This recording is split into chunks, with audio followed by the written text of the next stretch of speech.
Hi, I'm Monique Mullenkamp, Publicity Director at New World Library. Recently had the pleasure of sitting down with Kent Neburn to discuss the 20th anniversary edition of his book, Letters to My Son. I hope you'll enjoy the interview. You say that Letters to My Son was not a book you intended to write.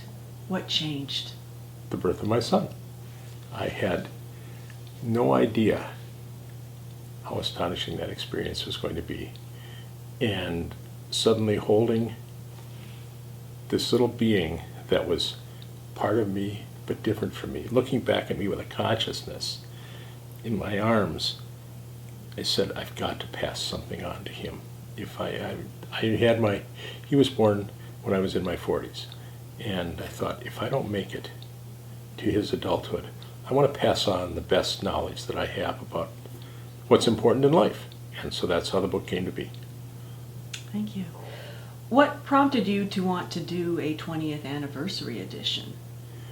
The book's been it's had an interesting journey, and it's been picked up and passed on a lot by single mothers, by men who share kind of my philosophy of life, and young men who are seeking some sort of guidance from a father they either didn't have or a different perspective.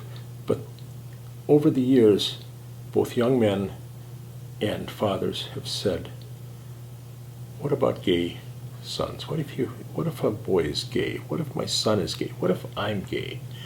And that had never been touched. And it just wasn't in the cultural context when the book was being written. And it felt like a big empty spot in the book. And I wanted to write about that. So I did. I wrote a chapter on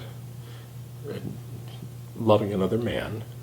And I also wanted to write about the leavings in life. Leaving a partner, leaving home, death of family members, just the significance of how you leave something gracefully, how you move on to another passage in life. Because I guess I've reached the point where there have been so many changes and so much sense of passage. I look back on that and I thought it was an important subject to address. Thank you. And what have you learned about being a father? I had a wonderful experience. I have a friend, a very close friend, who tried to commit suicide when he was a teenager. And he's a very gentle, happy man. I asked him why, I don't understand how you could have done something like that. He said, it's because my father was so perfect that I felt I could never live up to him. And that was a liberating notion for me, and a liberating experience, that it isn't important to be a perfect father. That even if you could achieve it, there's a dark side to that perfection. That being a loving, caring, present father that models the best behavior you can and lets your son watch you grow and struggle, as we all grow and struggle, rather than trying to present this solid and perfect surface, seems to be an important lesson to learn. To be fallible and to let your child see that fallibility, and that allows them to grow up with embracing their own fallibility as well as their own dreams. Thank you. What single piece of advice would you give to young fathers about raising a son?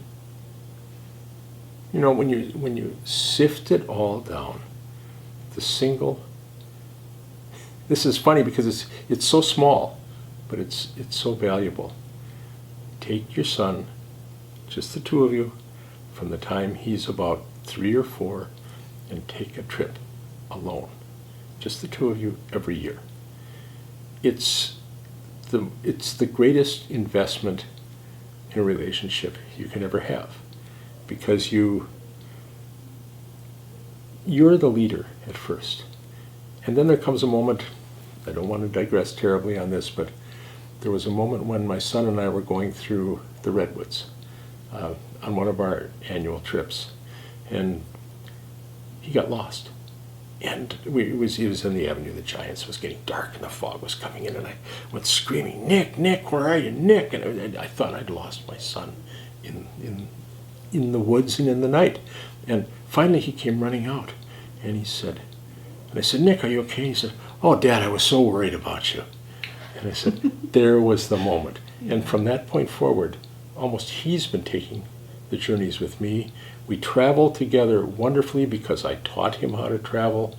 And as long as we're alive, we'll do these annual journeys. And I don't think anything I've ever done has been more valuable in terms of the good times and bad times. It always comes back to the two of us, are on life's journey together by our little journeys that we took once a year. Thank you. Thank you, Kent.